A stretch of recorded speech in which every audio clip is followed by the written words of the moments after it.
And now moving on, troubles in the Red Sea intensified this week as the Iran-backed Houthis continue to attack maritime traffic. The recent attack sank 2 ships and killed at least 4 people. And now, amid the growing aggression by the Houthi rebels in the Red Sea, Israel has asked the United States to step back in and renew military operations against the rebels. Israel is also asking for other countries to join in because they say this isn't just their problem anymore. To unpack, in May, the Houthis agreed to stop attacking ships after a ceasefire deal with the United States for about 2 months. Commercial ships were safe and it was business as usual, but this week, attacks on 2 cargo ships have escalated the risk to shipping routes once again. And according to Israeli television, Tel Aviv has told the U.S. that it needs more than just airstrikes now. In fact, media reports state that Israel has called for more intense combined attacks on the Houthi regime, not just with airstrikes, but with American attack strategies.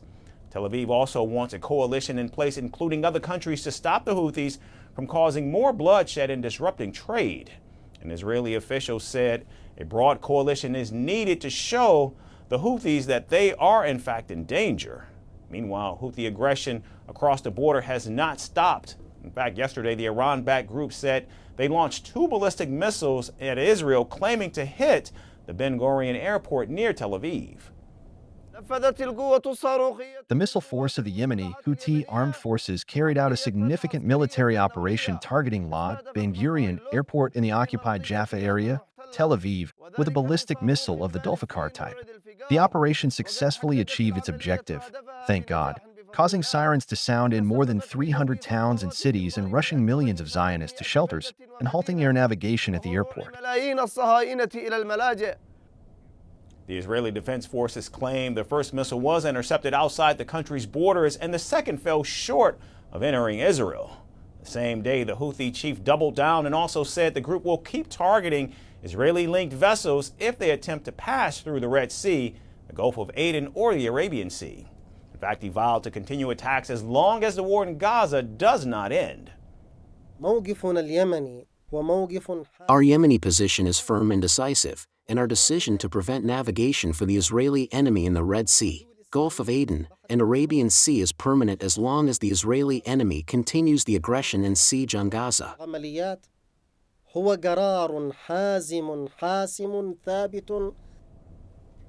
Meanwhile, Germany has also stepped in as its foreign minister urged Iran to pressure the Houthis to end attacks in the Red Sea. In a recent press conference with his Israeli and Australian counterparts, Germany's foreign minister strongly condemned the recent attacks on the 2 ships by the group. We condemn this in the strongest possible terms and expect Iran to exert its influence on the Houthis in order to put an end to it. And that shows that we need an overall understanding with Iran, not only about the possible development of nuclear weapons, but also about Iran's regional behavior. Now, to be clear, the Houthis control much of Yemen, but are not in control of the official government. They claim their attacks, however, support Palestinians in Gaza. Between November of 2023 and December, they targeted over 100 ships using drones and missiles. And as of now, the ceasefire is in shreds and the Houthis are daring the world to react.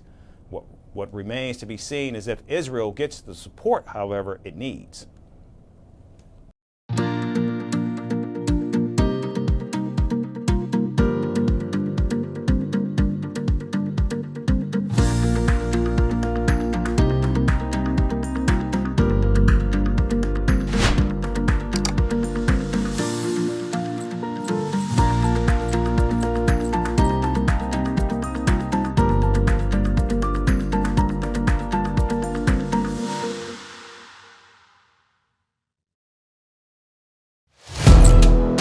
Firstpost now available in 9 languages on YouTube.